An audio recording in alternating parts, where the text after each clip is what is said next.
Welcome back to the Mindful Spoon, the place where you heal your gut and you feed your soul. And in today's video, we're going to be talking a little bit about the feeling of loneliness. I've definitely been feeling a little bit like this these past couple days. I don't know if it's because I've been at home a little bit more often and because of the cold weather that's coming here in California that's really like hitting us. I feel like winter kind of brings that to me. I get kind of like seasonal emotions. But loneliness is definitely a universal feeling, and it's something that I know we can all somehow relate to each other, and this community really is all about bringing people together, and I hope that bringing up topics like this will help you watching this and potentially your friends if you share this video with them or with your family, whoever you care about. Loneliness can be perceived in many different ways. Loneliness can even be perceived in the way where you are fully supported by a lot of people, where you have everyone and you have a lot of resources around you and you're doing pretty well, but you feel lonely because no one relates to how you're feeling or no one relates to your journey. On the other hand, loneliness can also be literally you being alone in a room like me right now and just not feeling your best, just feeling kind of stuck. I think one of the big things that I really like to do when it comes to feeling lonely is I kind of like to take a step back, because I feel like a lot of times when I'm feeling lonely, it's either because I'm on my phone a lot, or because I'm thinking too much or comparing myself too much, or simply because I've chose to just dwell on something and to just kind of stay in that state of mind for a long periods of time. So when I start recognizing those patterns, that's when I usually like to go in and pinpoint certain things or certain triggers that are triggering ultimately my loneliness. Because in reality, when you really think about it, everyone in here feels lonely. Everyone in the world feels lonely at some point or another. And one of the topics that I kind of wanted to bring up was feeling lonely when no one else understands you. The people that really care about you, like your friends, your family, or your partners, whoever, they want to understand you and they want to help you, but a lot of times it's just difficult simply because they're not going through the same journey that we are. And that's completely okay. Sometimes we don't need other people to help us move on. We don't need other people to help us move through the journey, to change whatever it is. We need ourselves. We need our own mindset to be changed in order for us to actually move forward and get out of ruts and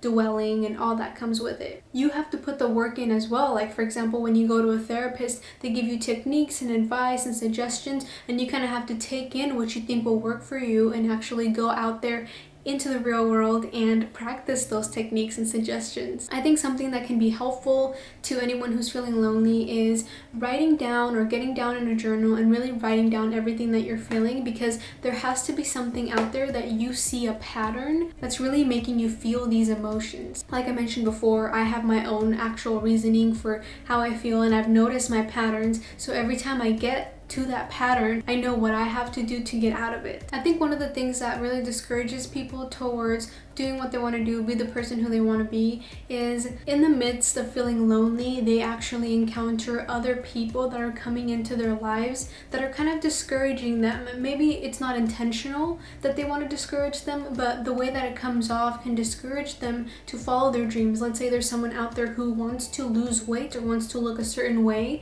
and then their cousin, their friend, their mom, whoever comes towards them and tells them like, hey, listen, I've tried that before and never worked for me, so you should probably not try it. It can probably hurt you. But without you taking that risk and actually going for it, you're never going to know what the results for you are, because for everyone there is different results. One of my favorite quotes that I've recently listened to, I actually have a little post-it right by my desk right here, and it says, you want to be an expert, you first have to be a beginner. So in order to actually realize that vision of you becoming an expert in whatever area that it is, you first have to start and be strong enough to create boundaries and be strong enough to stay in that path until you get to where you want to be. I feel like because of instant gratification, a lot of times we're so used to always kind of getting what we want in small ways, and when it comes to something bigger, like a bigger goal, that's when it's so hard for us to comprehend that we can do that like easily. We just have to create boundaries. We just have to not worry about things. We just have to make sure we choose who we listen to, what kind of advice we listen to, what kind of content we listen to. Is this making me feel good or is this making me feel shitty? Am I making sure I'm putting effort every day to get to where I want to be? Am I making plans to get to where I want to be? Am I making connections to get to where I want to be?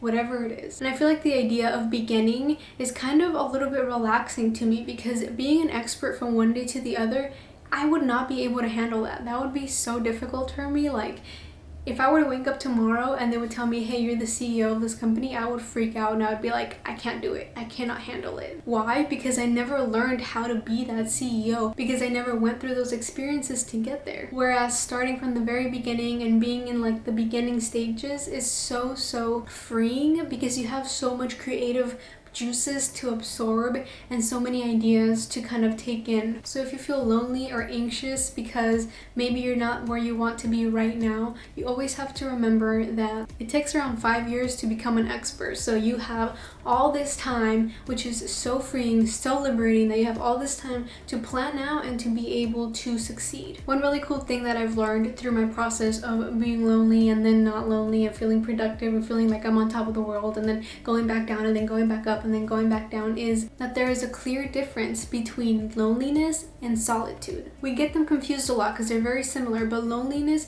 it's kind of like a sulking feeling, whereas solitude is seen as just spending time with yourself. Spend that lonely time, or now that we're going to call it more solitude time, spend it to do something that's meaningful to you. One of the last points that I want to touch on is to not run away from loneliness. Change your environment, whether that is going outside for a walk or going out for a run, walking your dog, whatever it is. Don't bask on that feeling for too long. Validate your feeling, validate that you're feeling a certain way, but also in the back of your mind, you have to remember that this has to come to an end and you need to get going with your life. If you feel like your life is getting a little too boring and it's getting a little too lonely, then remember that you have to challenge yourself a little bit more. You can only put those challenges within yourself and actually get them done if you really wanted to. One of the last things that I really recommend when it comes to feeling lonely is joining a class, whether that's online nowadays or learning something new. Also making an effort to join certain communities. There's a lot of communities on Facebook that are really awesome, that bring in a lot of value, whether you're into crocheting,